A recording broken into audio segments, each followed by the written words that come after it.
Hello everyone, and welcome back to my international beverage and cooking channel, Eat Well, Live Well. Today we're going to be making tea infusions. We're going to take some black tea, we're going to take some fruit, and we're going to fuse those two together and make a nice caffeinated tea infusion drink.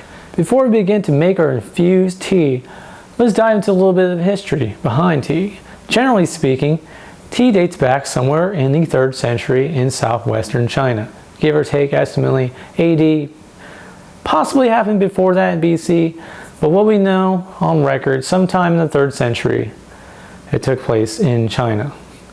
Now, it didn't really become popular into the 5th and 6th century and kind of spread to other parts of China as well as Eastern Asia during that time period as well. And of course made itself all around the world as it is today. Now from a supply standpoint today, India and China, not surprisingly, provide approximately 50% of the world tea supply.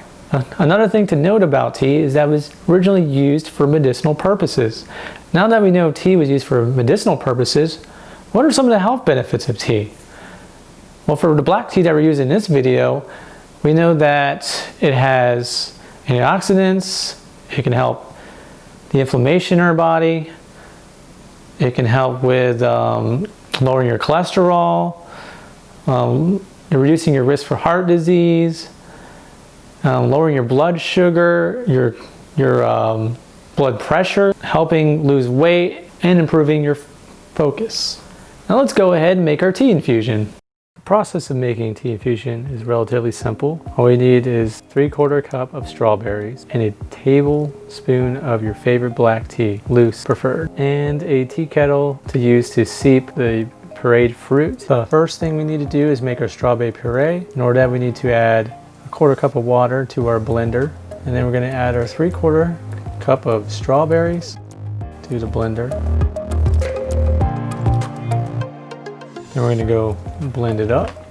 Now that the strawberries and water has been added to the container, we're going to go ahead and put on the base of that container with the blades. Set that to the side, get the blender ready, place the container on top, and blend it up. We're going to blend this up twice so we get a nice, smooth, creamy texture of the strawberry puree. When we are done blending, it should look similar to this. Now we are going to take our cast iron tea kettle like the one below and place our strawberry puree that we just blended up inside like below. Once we have our strawberry puree in the cast iron tea kettle, then we can add our strainer back in, followed by the tablespoon of our favorite black tea we like to add. Off to the side, we're going to boil approximately 1 cup of water, which we will then add to our black tea and strawberry puree mixture. We are then going to place the top of the cast iron tea kettle back on top and let it seep for approximately 6 minutes. After 6 minutes of seeping, take a spoon or anything that you can use to push on the tea to extract more of the tea essence. We're going to go ahead and put the top back on and let it seep for an additional 10 minutes. After 10 minutes, we're going to go ahead and take our cast iron tea kettle and a mesh strainer with a medium-sized bowl. Pour it into the mesh strainer and extract all of the pulp from the strawberry from the liquid so we can separate the two into our tea. After extracting all the strawberry pulp from the cast iron tea kettle into the medium-sized bowl, it should look similar to what we see here, which is our beautifully infused strawberry black tea. Now that we have successfully infused the strawberry into the black tea, now we can use it to make any number of combination drinks. Well, that concludes our beverage tea journey for today, and I hope you enjoyed making tea infusions just as much as we did.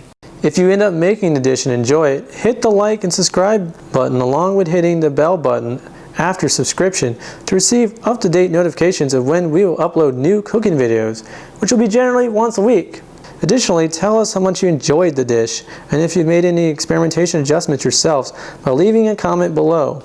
Also include any alternative versions of the dish that you may have experienced and like to share with us in the community. We would love to hear about it. Now until next time, eat well, live well, and we'll see you in our next culinary journey. Bye for now.